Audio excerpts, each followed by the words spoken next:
single leg hinge with rotational row. So we're holding that single leg hinge position, but adding that rotation and movement up top at the rib cage. So in that single leg hinge position, knee is forward, weight stays heavy in the heel. So this is going to allow us to sit back into that hinge and open up the backside. I can think about my right knee shifting long, so I can really sit into this glute. And from here, I'm going to think about weight in the midfoot, heavy in the heel, sitting into that hinge. My gaze is slightly forward.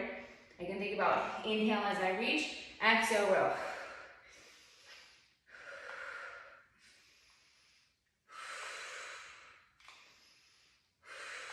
So you're feeling that, in this case, left glute working, but we're getting that rotation up top at the rib cage. So you're probably feeling your glute maybe a little bit more than the upper body here.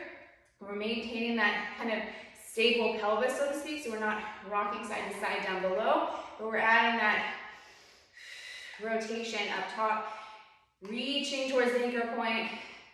Weight stays in that midfoot, knee goes forward, heavy heel. This is going to allow you to avoid falling backwards. You can play around with how far the anchor point is, so you feel this in the right places, and then switch sides. So essentially we're just holding that single leg hinge and adding that rotational row. It might feel different side to side. I know working my right leg feels a little bit harder. Keep that knee soft and forward. Weight stays heavy in the heel so we don't roll to the toes and grip. Inhale, exhale. One of the things I always have to remember in this single leg hinge on the right is that when I get into that hinge, I need to think about unhiking that right hip. So this is your single leg hinge with rotational row.